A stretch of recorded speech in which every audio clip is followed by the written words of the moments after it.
الرحمن الرحیم الحمد للہ رب العالمین والصلاة والسلام علی اشرف الانبیاء والمرسلین نبینا محمد وآلہ وصحبہ اجمعین اما بعد. الثوابت والمتغیرات فی مسیرۃ العمل الاسلامی المعاصر.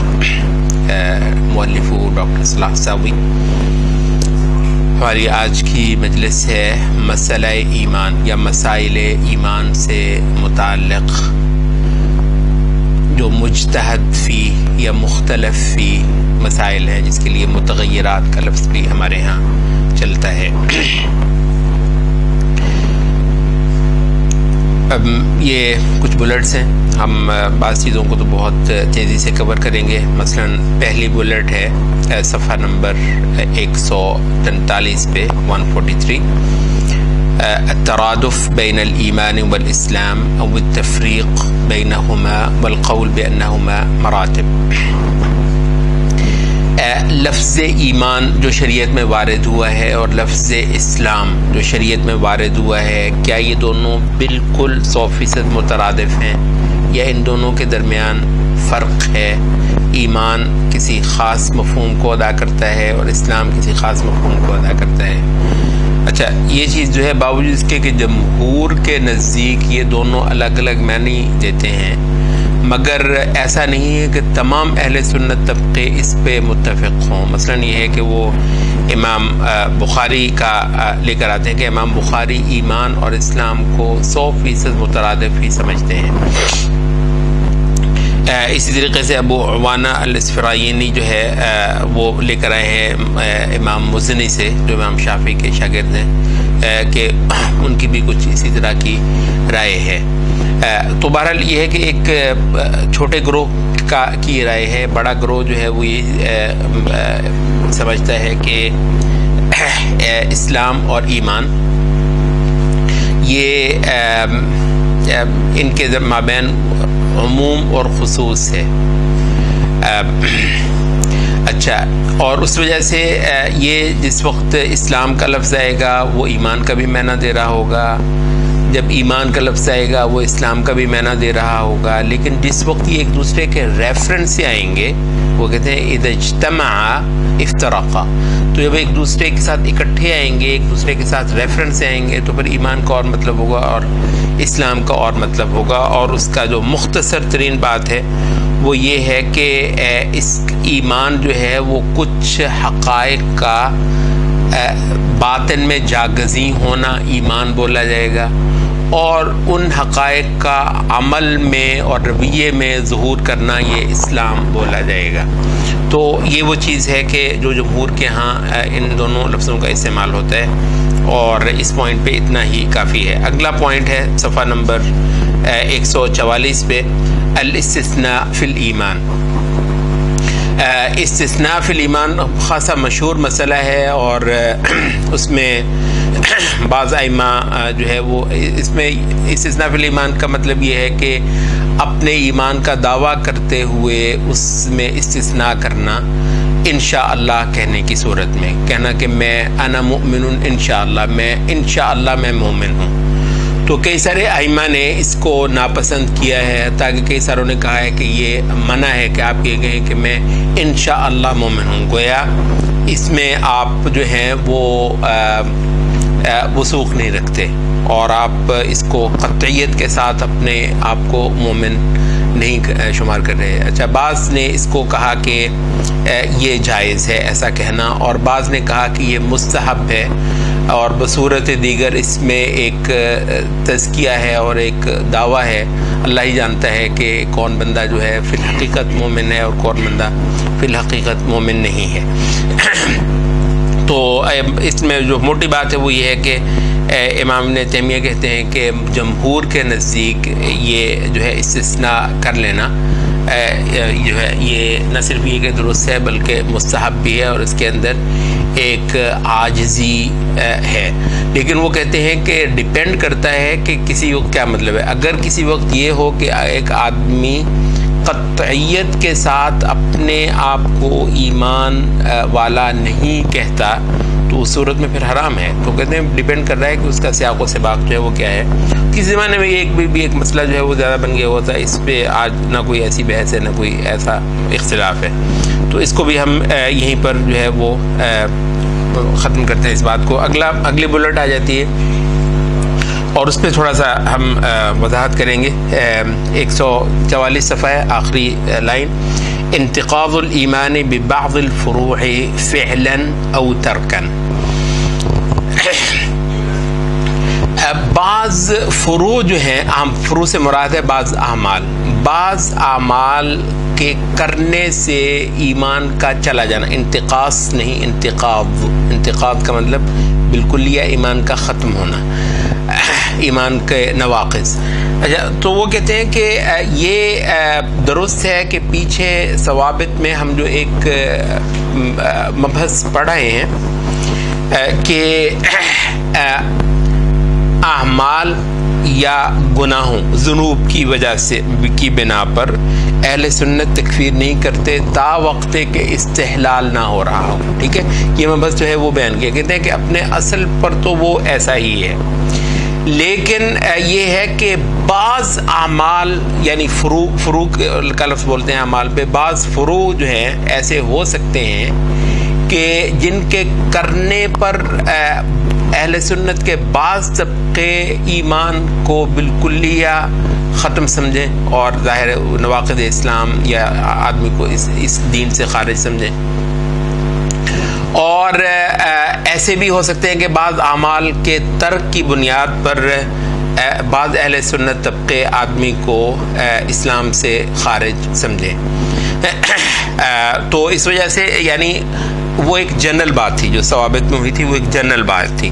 البتہ کچھ مخصوص اعمال ایسے ہیں کہ جن کے حوالے سے, جن کے یا تو ترک کرنے کے حوالے سے یا ان کا ارتکاب کرنے کے حوالے سے ایمان چلا جائے اہل سنت کے بعض طبقوں کے. ہاں, اب اس پہ ہم یہ ایک اقتباس پڑھ لیتے ہیں امام ابن تیمیہ کا, صفحہ نمبر 145 بالکل شروع میں ہی. وقد اتفق المسلمون على انه من لم يأتي بالشهادتين فهو كافر. اس بات پر تو مسلمانوں کا اتفاق ہے کہ جو شخص شہادتین کو ادا نہیں کرتا وہ کافر ہے. واما الاعمال الاربعہ, رہے باقی 4 ارکان. ٹھیک ہے, 5 ارکان اسلام ہے نا, تو باقی جو 4 اعمال ہیں فاختلفوا فی تکفیر تارکھا, تو ان کے تارک کی تکفیر کے اوپر اہل سنت طبقوں کا اختلاف ہوا ہے. اب یہاں یہ کہنا کہ جی اہل سنت کا تو اصول ہی ہے کہ وہ اعمال کی بنیاد پر یا جو ہے وہ ذنوب کی بنیاد پر, نہیں, وہ ایک جنرل بات تھی. کچھ مخصوص اعمال ایسے ہو سکتے ہیں, اس پہ اس کے وہ اختلاف ہے. وَنَحْنُ إِذَا قُلْنَا, جب ہم یہ کہیں گے اہل السنت متفقون انه لا يكفر بالذنب, کہ اہل سنت کا اس بات پر اتفاق ہے کہ گناہ کی بنیاد پر تکفیر نہیں کی جائے گی, جس وقت ہم یہ کہہ رہے ہوتے ہیں فإنما نريد به المعاصی, اس وقت ہماری مراد جو ہے نا عام گناہوں سے ہوتی ہے, کالزنا والشرب وغیرہ, زنا شراب خوری وغیرہ. واما هذه المبانی, رہے یہ مبانی, یہ جو ارکان اسلام ہیں, ففی تکفیر تارکھا نزاع مشہور, تو ان کے تارک کی تکفیر کرنے میں مشہور نزاع ہے اہل سنت علماء کے مابین. وعن احمد فی ذلک نزاع, امام احمد سے بھی اس مسئلے میں نزاع جو ہے وہ روایت ہوا ہے. واحد الروایات عنہ, اور ان سے ایک روایت یہ ہے انه یکفر من ترک واحدۃ منها, کہ ان 4 ارکان اسلام میں سے کسی ایک کا تارک بھی کافر ہو جاتا ہے. وهو اختیار ابی بکر وطائفۃ من اصحاب مالک کابن خبیب, یہ کچھ جو علماء ہیں انہوں نے یہی رائے اختیار کر رکھی ہوئی ہے. وعنہ روایت ثانی, امام احمد ہی سے البتہ ایک دوسری روایت بھی ہے, وہ یہ ہے کہ لا یکفر الا بترک الصلاۃ والزکاۃ فقط, کہ صرف نماز اور زکوٰۃ یہ 2 عمل ایسے ہیں کہ جن کے ترک کی بنیاد پر تکفیر کی جائے گی, باقی کسی کے عمل کے ترک پر نہیں.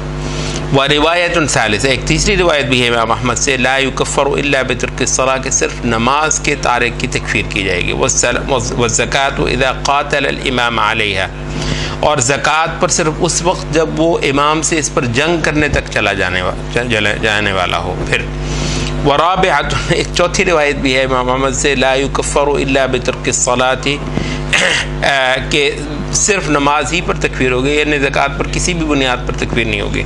وخامسۃ، پانچویں روایت بھی ہے، لا یکفر بترک شیء منہن، کہ ان میں سے کسی ایک بھی رکن کے ترک کی بنیاد پر تکفیر نہیں کی جائے گی۔ وہذہ اقوال معروفۃ للسلف، یہ سلف کے سب ہی معروف اقوال ہیں، یعنی یہ ایک خاصی بڑی رینج ہے کہ کوئی بندہ جو ہے نا ارکان اسلام میں سے کسی بھی رکن کی تکفیر کرتا ہوگا سلف میں سے، تو یہ بھی ایک معلوم مسلمانوں کی ایک رائے میں سے رائے ہے۔ کوئی بندہ صرف نماز اور زکوٰۃ کی بنیاد پر، کوئی زکوٰۃ پر بھی یہ شرط لگاتا ہوگا کہ اگر لڑنے تک چلا جائے پھر ہم اس کی تکفیر کریں گے، ورنہ نہیں۔ کوئی کہ صرف نماز پر ہو، کوئی اگر نہیں، ان میں سے کسی، جیسے امام شافعی اور امام ابو حنیفہ دونوں جو ہیں ترک نماز کی بنیاد پر تکفیر کے قائل نہیں ہیں۔ تو اسی طریقے سے آگے وہ کہہ رہے ہیں، آخری یہ ابن تیمیہ کا تو پورا ہوا، لیکن کچھ جو ہے نا وہ یہ تو ہے کچھ اعمال کے ترک کی بنیاد پر تکفیر ہونا، اچھا کچھ اعمال کے ارتکاب کی بنیاد پر کہتے ہیں وہ کالخلاف فی تکفیر الساحر، یہ ایک معروف اختلاف ہے اہل سنت کے مابین کے جو جادو کرنے والا ہے اس کی تکفیر کرنا۔ ومن یأتی الکہنۃ والعرافین، اور جو شخص جو ہے کاہنوں اور قسمت کا پتہ دینے والوں یا گمشدہ چیزوں کی خبر دینے والوں کے پاس آنا جانا رکھے۔ وہ تکفیر بعض اہل البدع ونحوی، اور بعض اہل بدعت کی تکفیر کرنا۔ تو یہ ساری چیزیں یہ ہیں کہ ان میں اہل سنت کے اقوال مختلف ہو سکتے ہیں، اور یہاں پر جو ہے وہ تھوڑا سا مطلب ہم یہ ذکر کرتے چلیں کہ دوسرے مقام پر شاید اس پہ کچھ بات آ بھی جائے گی کہ بعض بدعتی ٹولے امام ابن تیمیہ کہتے ہیں ایسے ہیں کہ جن کے تکفیر نہ کرنے پر تمام اہل سنت کا اتفاق ہے، جیسے مرجئہ۔ اچھا، بعض ایسے ہیں کہ جن کے تکفیر پر اتفاق ہے، جیسے جہمیہ۔ بعض بدعتی ٹولے ایسے ہیں کہ جن کے تکفیر اور عدم تکفیر دونوں ہی رائے اہل سنت ائمہ کے ہاں پائی جاتی ہیں، پائی جاتی رہی ہیں، جیسے خوارج اور روافض۔ اچھا، اب مطلب یہ ہے کہ اگر کوئی بندہ روافض کی مثلاً یہ ہے کہ تکفیر کرتا ہے تو اس پہ اتنا زیادہ وہ دیکھو مطلب ایسا نہیں ہے، یہ اہل سنت کے ہاں پائی جانے والی آراء میں سے ایک باقاعدہ رائے ہے۔ اور اس وقت کے اگر آپ علماء حجاز کو اگر آپ دیکھیں، یا جو سعودی عرب کے یا جزیرہ عرب کے جو علماء ہیں، ان کی اکثریت اس وقت کے اثنا عشریہ کے بارے میں یہی تکفیری کی رائے رکھتی ہے۔ میں نے جتنا بھی ڈھونڈا ہے ان کے اقوال ایک ایک کے دیکھے ہیں، ان کی اکثریت اسی جانب مائل ہے۔ بہت تھوڑے ہیں سلمان لودھا جیسے کچھ لوگ جو اثنا عشریہ کی تکفیر نہیں کرتے، ورنہ ایک بڑی تعداد جو تکفیری کی ضرورت۔ اب اس پہ اتنا زیادہ حیران پریشان ہونا، وہ دیکھو جی مطلب یہ تکفیری ہیں، نہیں، ان کو تکفیری نہیں کہا جاتا۔ ابن باز کرتے ہیں، ابن جبرین کرتے ہیں، تو مطلب یہ آراء میں سے ایک رائے ہے۔ اور یہ ہے کہ البتہ تکفیر نہ کرنا بھی، جس کو ہم بطور طالب علم زیادہ اختیار کرتے ہیں، تو وہ بھی ایک رائے میں سے رائے ہے۔ اور اگر کوئی بندہ جو ہے نا وہ کرنے والا ہے، وہ کہ استغفر اللہ تم تو تکفیر نہیں کر رہے، ایسی بھی کوئی بات نہیں، یہ دونوں آراء جو ہیں وہ چلتی ہیں۔ تو اس کے اندر ایک وسعت ہے اور گنجائش ہے۔ اگلی بلٹ آ گئی ہے 145 پیج پہ، انواع التأویلات التي ذهب إليها أهل العلم في النصوص التي يوهم ظاهرها تكفير أصحاب المعاصي۔ اچھا، پوائنٹ یہ ہے اس بلٹ کا جو خلاصہ ہے وہ یہ ہے کہ شریعت کے نصوص میں بعض اعمال پر لفظ کفر وارد ہوا ہے، در حالے کہ تمام علماء اہل سنت متفق ہیں کہ ان افعال کی بنیاد پر تکفیر نہیں ہوتی، اور رسول اللہ صلی اللہ علیہ وسلم نے جب لفظ کفر بولا ہے تو ان کا مقصد وہ کفر نہیں ہے جو آدمی کو دین اسلام سے خارج کر دیتا ہے، بلکہ یہ محض ایک بات کی شناخت بیان کرنے کے لیے۔ اچھا، یہ بات جو ہے یہ ثوابت میں یہ گزر چکی ہے کہ شریعت میں وارد بعض اعمال، افعال اور رویوں پر کفر کا اطلاق ہوا ہے ازراہ شناعت، ازراہ ان کی جو ہے وہ سنگینی جو ہے نا وہ بیان کرنے کے لیے۔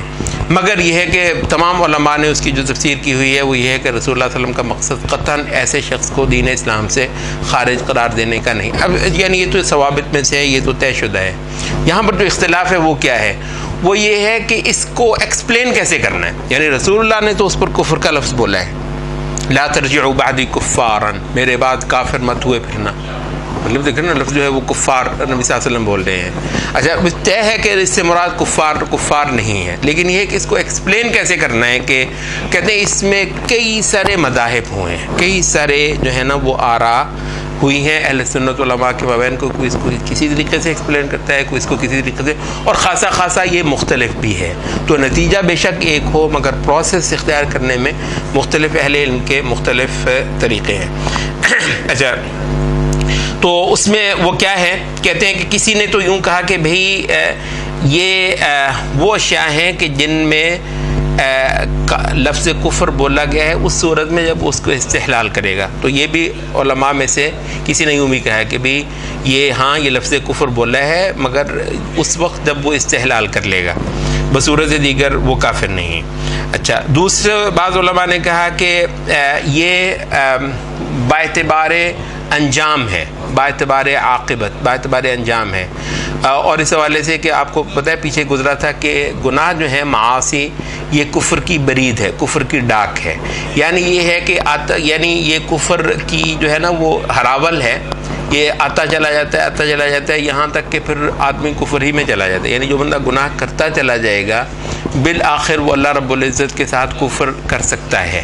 تو بلحاظ انجام جو ہے کیونکہ ان چیزوں کا اگلا مرحلہ یہ ہو سکتا ہے کہ کفر ہو، تو اس لحاظ سے نبی صلی اللہ علیہ وسلم نے ان اعمال پر کفر کا لفظ بول دیا۔ تو کسی نے کہا بلحاظ انجام، ٹھیک ہے جی۔ اچھا، کسی نے کہا کہ منهم من تأول الكفر الوارد فيه على انه كفر العمل، کہ جی یہ کفر عمل ہے اور ہم کفر عمل اور کفر اعتقاد کے اندر فرق کرتے ہیں۔ تو کسی نے اس کو یوں ایڈجسٹ کیا ہے یا ایکسپلین کیا ہے۔ اول کفر المجازی، کسی نے کہا کہ نبی صلی اللہ علیہ وسلم نے ایک کفر کا لفظ بولا ہے مجازن، تو انہوں نے پھر دو قسمیں کر دی، ایک کفر حقیقی اور ایک کفر مجازی۔ تو مطلب ایکسپلین کرنے والوں نے یوں بھی ایکسپلین کیا ہے۔ یا کفر اصغر اور کفر اکبر کی جو ہے نا وہ کی ہے کہ جی وہ نبی صلی اللہ علیہ وسلم نے کفر تو کہا ہے مگر یہ کفر اصغر ہوتا ہے، تو یہ بھی ایکسپلینیشن ہوئی۔ او ان المقصود به التغلیظ والزجر، اور یا یہ کہ جی نبی صلی اللہ علیہ وسلم نے محض اس کی غلاظت اور اس پر جو ہے نا وہ لوگوں کو جھنجھوڑنے کے لیے یہ لفظ بولے ہیں، ولیس الکفر الذی ينقل عن الملہ، مگر یہ وہ کفر نہیں جو ملت سے آدمی کو نکال دے۔ اچھا، کسی نے یہ کہا کہ یہ اچھا ایسے ہی بعض اعمال میں جو ہے نا کہ ایسا شخص جو ہے وہ جنت میں نہیں جائے گا، تو اس میں انہوں نے کہا کہ مراد یہ ہے کہ جو پہل لوگ جنت میں جانے والے ہیں ان کے ساتھ جنت میں نہیں جائے گا۔ تو فلاں شخص جو ہے مطلب اگر وہ عمل کھلا کفر اور شرک کا عمل نہیں ہے تو اس کی اہل علم نے اس طریقے سے بھی ایکسپلینیشن کی ہے۔ او ان ھذا جزاؤ، یا یہ ہے کہ اس کا جو جزا ہے، اس کا جو بدلہ ہے وہ تو یہ ہے کہ جنت میں نہ جائے، مگر الگ بات ہے کہ اللہ جو ہے نا وہ سوائے شرک کرنے والوں کے باقی سب پر مہربان ہو جانے والا ہے۔ تو بھی اس کا جو اصل جو ہے نا وہ جزا ہے وہ تو یہی ہے، اس انداز سے کسی نے ایکسپلین کیا ہے۔ إلى غير ذلك من التأويلات التي يجمع بينها نفي إرادة الكفر الأكبر وما يقتضيه من الخلود في النار۔ موٹی بات یہ ہے کہ کفر اکبر مراد نہ ہونا اس پر اتفاق ہے، اور آخرت میں مخلد فی النار نہ ہونا اس پر اتفاق ہے۔ تو نصوص کا یہ معنی جو ہے یہ طے شدہ ہے۔ اچھا، اب یہاں پر جو ہے نا وہ ہم ایک دو اقتباس دیکھ لیتے ہیں۔ علی سبیل مثال یہ صفحہ نمبر 146 پہ امام نووی کا ایک لے کر آئے اقتباس۔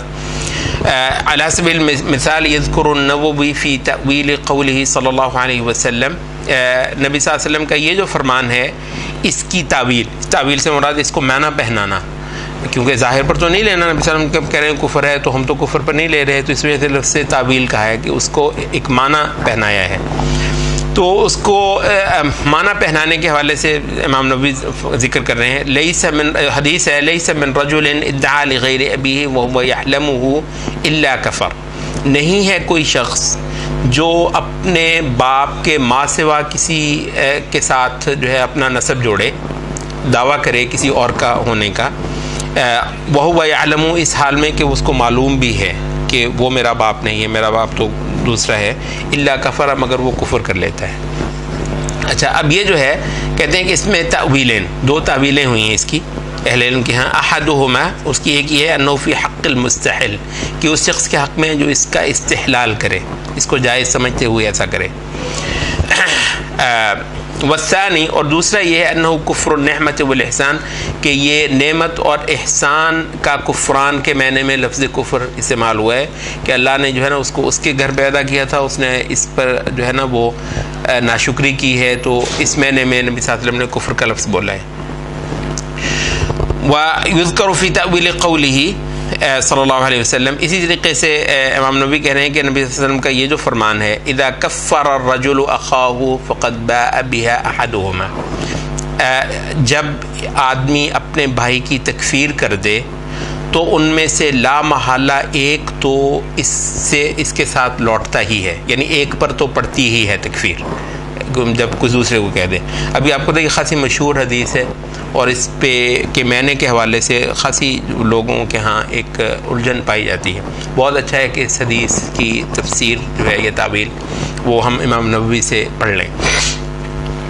اچھا، کہتے ہیں کہ خمسۃ تعویلات، نبی کہتے ہیں کہ 5 تعویلات اہل علم کے ہاں اس کی ہوئی ہیں۔ تعویل کا مطلب معنی پہنانا۔ احدھا، ایک یہ ہے کہ انہ محمول علی المستحل، کہ ایسے شخص کے پر محمول ہوگی جو اس کا استحلال کر رہا ہو، یعنی اس کو بالکل ٹھیک بھی سمجھ کر رہا ہو کہ یہ حلال ہے کام، حالانکہ گناہ ہے۔ والثانی، دوسری یہ ہے کہ ان المعنی رجعت علیہ نقیصتہ لأخیہ ومعصیت تکفیرہ، کہ اس پر جو ہے اس کا جو شناخت ہے وہ اس پر پڑ جائے گی، اور اس کے تکفیر کرنے کی جو معصیت ہے، نہ کہ کافر ہونا بلکہ تکفیر کا جو گناہ ہے وہ اس پر پڑ جائے گا۔ تو مراد کافر ہونا نہیں بلکہ تکفیر کا گناہ ہے، وہ اس پر پڑ جائے گا۔ تیسرا یہ معنی ہوا ہے کہ انہ محمول علی الخوارج المکفرین المؤمنین، کہ یہ ایسے خوارج پر حدیث لاگو کی جائے گی جو سرے سے اہل ایمان کی تکفیر کرتے پھر رہے ہیں۔ وقد ضعف هذا الوجه، مگر اس پہلو کی تضعیف ہوئی ہے، اس کو کمزور جانا گیا ہے اہل علم کے ہاں۔ لما علیہ المحققون، اس وجہ سے کہ اہل علماء میں سے جو محقق ہیں ان کا یہ مذہب ہے، من ان الخوارج لا یکفرون کسائر اہل البدع، کہ خوارج کی تکفیر نہیں کی جائے گی جس طرح کہ عام اہل بدعت کی تکفیر نہیں کی جائے گی۔ والرابع، چوتھی یہ ہے ان ذلک یؤول بہ الکفر، کہ جو شخص ایسا کرے گا آخر کار وہ کفر میں جا پڑے گا، یعنی بلحاظ انجام جو بندہ تکفیر کرتا پھر رہا ہے آخر وہ کفر میں جا گرے گا۔ یا پھر یہ ہے کہ جس کی تکفیر کی گئی ہے وہ اس کے ساتھ بالآخر ایسا ہو جائے گا۔ والخامس رجع علیہ تکفیرہ، چوتھا یہ ہے کہ اس کا تکفیر ہی اس پر لوٹ آئے گی۔ فلیس الراجع حقیقت الکفر، تو جو لوٹنے والی چیز ہے وہ کفر نہیں بلکہ تکفیر ہے، بل تکفیر۔ اچھا، اسی طریقے سے وہ آگے کہہ رہے ہیں کہ وفی تأویل من ادعى ابا فی الاسلام غیر ابیہ یعلم انہ غیر ابیہ فالجنۃ علیہ حرام، یہ جو حدیث ہے نبی صلی اللہ علیہ وسلم کی کہ جس شخص نے اپنے باپ کے علاوہ کسی کو باپ بنایا، کسی کا بیٹا ہونے کا دعویٰ کیا، یا کوئی کسی اور برادری کا اپنے آپ کو ظاہر کر رہا ہے، میں فلاں قبیلے کا ہوں، فلاں برادری کا ہوں، میری ذات اور ہے کوئی، یعلم انہ غیر ابیہ، اور جانتا ہے کہ وہ جس کو اپنا باپ کہہ رہا ہے وہ اس کا باپ نہیں ہے، فالجنۃ علیہ حرام، تو جنت اس پر حرام ہے۔ یذکر تأویلین، دو تعویلیں اس کی ذکر کرتے ہیں. احدها انه محمول علی المستحل، کہ ایک یہ ہے کہ یہ استحلال کرنے والے پر محمول ہوگی. والثانی انه جزاؤه انها محرمۃ علیہ اولا، دوسرا یہ ہے کہ اس کی جزا یہی ہے کہ جنت اس پر حرام ہو، اور ابتداءً تو وہ جنت کا مستحق نہیں ہے. عند دخول الفائزین و اہل السلامہ، جو کامیاب ہو کر جنت میں جانے والے ہیں ان کے ساتھ، اور جو اہل السلامہ کہتے ہیں وہ لوگ کہ جن کو سرے سے آخرت میں عذاب نہیں ہوا، بچ گئے، ان کو اہل السلامہ کہتے ہیں. تو اہل السلامہ کے ساتھ تو وہ جنت میں جانے کے قابل نہیں ہے. ثم انه قد يجازى فيمنعها عند دخولهم، پھر یہ ہے کہ اس کو اس کا بدلہ دیا جا سکتا ہے کہ اس کو ان کے ساتھ داخل ہونے سے روک دیا جائے. ثم يدخلها بعد ذلك، البتہ بعد میں چلا جائے. وقد لا يجازى، اور یہ بھی ہو سکتا ہے کہ سرے سے اس کو اس کا بدلہ نہ دیا جائے. بل يعفو اللہ سبحانہ وتعالی عنہ، اور اللہ تعالیٰ ویسے اس کو معاف کر دے. اچھا، اسی طریقے سے ایک جو لفظ آتے ہیں حدیث میں بہت مشہور ہے کہ سباب المؤمن فسوق وقتالہ کفر، مومن کے ساتھ گالی گلوچ کرنا فسوق ہے اور اس کے ساتھ لڑائی قتال کرنا کفر ہے. فی تأویل قولہ وقتالہ کفر اربعۃ اقوال، چار اقوال ہیں. احدها انہ فی المستحل، ایک یہ ہے کہ مستحل کے بارے میں ہے، جو اس کا استحلال کر رہا ہو، یعنی اس کو جائز سمجھ کر اس کے ساتھ قتال کر رہا ہو. والثانی ان المراد کفر الاحسان والنعمہ واخوۃ الاسلام، کے جو اللہ تعالیٰ کا جو احسان ہے اور نعمت ایمان ہے اور جو اخوت اسلام ہے اس کی ناشکری کر رہا ہے، اس معنی میں یہ کفر ہے، قتال ہو کفر. لا کفر الجحود، نہ کہ وہ جو انکار کرنے کے معنی میں کفر ہوتا ہے وہ. والثالث، چوتھا قول یہ ہے انہ یؤول الی الکفر بشؤمہ، کہ اس کی جو بدشگونی کی وجہ سے وہ بلحاظ انجام وہ کفر میں جا پڑ سکتا ہے. والرابع انہ کفعل الکفار، چوتھا یہ ہے کہ کفار کے فعل سے مشابہت ہے اس کی. ٹھیک ہے، کفر سے مراد ہے اہل کفر کی مشابہت، نہ کہ بجائے خود کافر ہونا.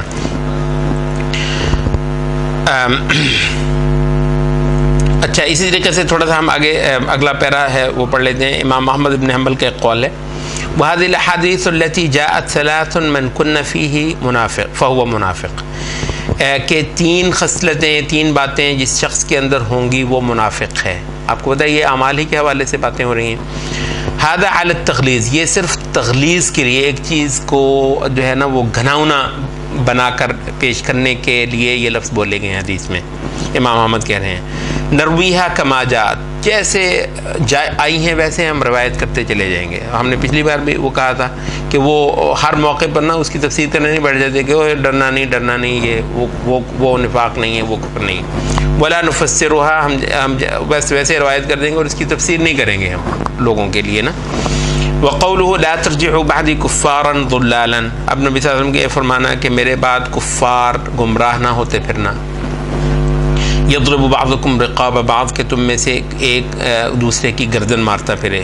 ومثل، اور اس طریقے سے یہ فرمان اذا التقى المسلمان بسیفیہما، جب دو مسلمان اپنی تلواروں کے ساتھ ایک دوسرے سے بھڑیں.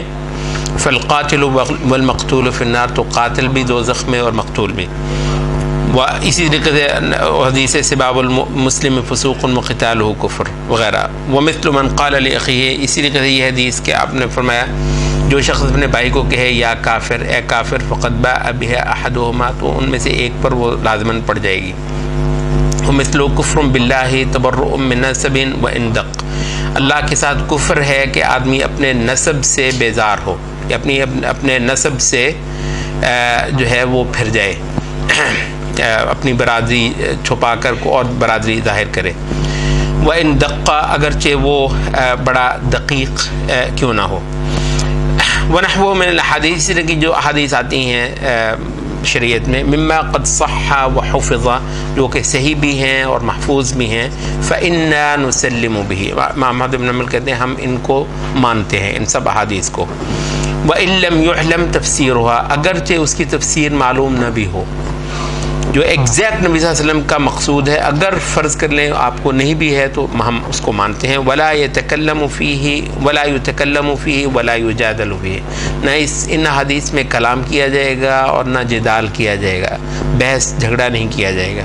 ولا نفسر هذه الاحاديث الا مثل ما جاءت، ہم ان حدیث کی بالکل کوئی تفسیر نہیں کریں گے مگر ویسے جیسے آ گئی ہیں، وہ لفظ بولیں ہم بھی بولتے ہیں۔ ولا نردها الا بالحق منها، اور ہم اس کو رد نہیں کریں گے مگر اس حق کے ساتھ جو اس کے اندر ہی موجود ہے۔ وقد ذکر علی بن المدینی فی اعتقادہ قریبا من هذا القول، ان کی جو ایک کتاب اعتقاد ہے اس میں علی بن المدینی نے بھی اس کے قریب ہی بات جو ہے وہ بیان کی ہے۔ اچھا، یہاں پر جو ہے وہ اب مؤلف جو ہے وہ خود ایک خلاصہ دے رہے ہیں، کیونکہ یہ احادیث آپ کو پتہ بہت کثرت سے ہیں جن میں نبی صلی اللہ علیہ وسلم یا تو یہ کہہ رہے ہیں کہ وہ بندہ جنت میں نہیں جانے والا، جنت کی بو نہیں پانے والا، یا یہ کہہ رہے ہیں کہ وہ کافر ہے، کفر کا لفظ جو ہے وہ بول رہے ہیں۔ کہتے ہیں کہ ان احادیث میں خلاصہ یہ ہے کہ ایک ہے مقام دعوت اور ارشاد، اور ایک ہے مقام تعلیم اور اجرائے احکام۔ تعلیم اور اجرائے احکام کیا ہے؟ فتویٰ لگانا، فتویٰ کی لینگویج بولنا، اور ایک ہے کہ لوگوں کو عام جو ہے نا نصیحت کرنا ہے، واعظ کرنا ہے، دعوت دینی ہے، تبلیغ دینی ہے، روز مرہ کی جو ایک ہدایت لوگوں کو دینی ہے وہ ہے۔ تو کہتے ہیں جو پہلا مقام ہے دعوت عام، تربیت، اور جو روز مرہ اس میں کہتے ہیں جو احادیث میں آیا ویسے کے ویسے لفظ بول دیں گے، اگرچہ سننے والے کیونکہ وہ علماء نہیں ہیں، وہ سننے والے اتنے ہی ڈر جائیں کہ واقعتاً ایسا بندہ کافر ہی ہوتا ہے، وہ کافر جو دین اسلام سمجھ لیں، کوئی حرج کی بات نہیں ہے۔ تو مقام دعوت و ارشاد میں تو ہم یوں ہی کریں گے کہ اس کو اوپن رکھیں گے اور اس کی تفسیر نہیں کریں گے، ٹھیک ہے، تاکہ ایک ہیبت اور دھاک ان افعال کی سنگینی کی لوگوں کے اوپر قائم رہے۔